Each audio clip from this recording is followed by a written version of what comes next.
Hi guys, good morning. My name is Rexel. I'm your plantato from Mindanao. Yung gagawin ko nga pala guys ngayon is mag-seedlings ng pinandala ni Ma'am si Astis Avenue. Astis Antorium Avenue. Meron ako ditong seeds galing sa kanya. Kung gusto niyo nga palang bumili ng seedlings, i-PM nyo lang po siya, Astis Antorium Avenue, kasi legit sa kanya, tapos mura lang po yung mga seeds na binibinta niya. Meron din siyang mga seedlings binibinta is mura lang po. Wag po sa akin mag PM or magsabi na pabili ako.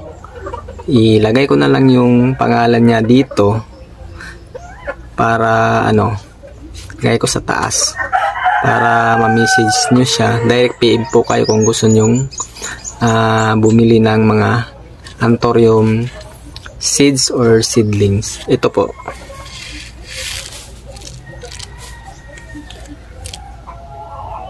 Dahil napanalunan ko to sa pag-share ko ng mga post niya, nag-share siya ng blessings. Maganda po ito. Mga 7 days starting na yung pag-grow ng seeds. Kung gusto niyo naman na yung buhay na seedlings na, I think meron sa kanya. Maganda din yun, pero mas gusto ko yung seeds kasi pag bumili ka ng 10 pieces, yung 10 pieces kasi is 100 pesos. So kung may 300 pesos ka, is nasa 30 pesos na yun. So sa seeds na lang ako kasi mas madami. Pero kung like mo yung seedlings na medyo malaki na, mura lang naman sa kanya. Ito nga pala siya yung seedling tray ko guys. Tapos coco peat, pure coco peat po ito. Hinilang ko ulit yung seedlings is nasa 28 pieces pala siya. Madami. Yan. Dito kahit punla.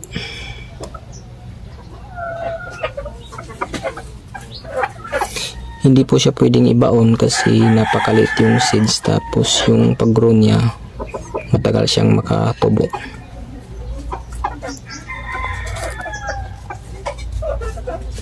Hindi lang po sa ibabaw.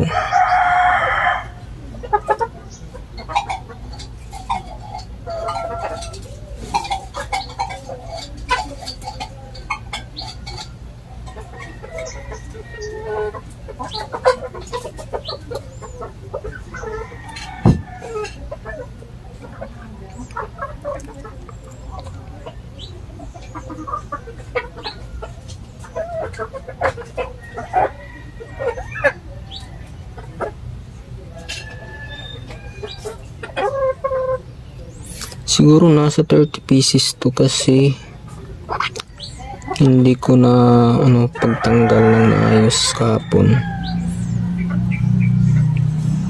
Kadami nito.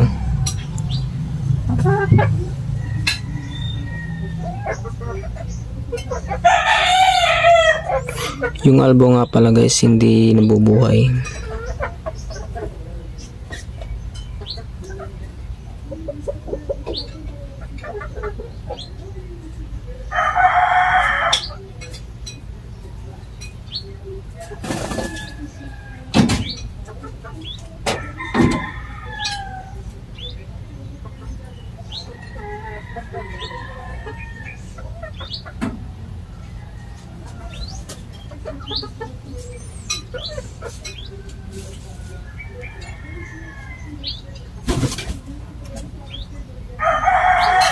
Pagkatapos po nito is spray lang po. Itong albo, pabayaan ko lang to dito, hindi na to mabubuhay. Palusaw na yan. Thank you for watching.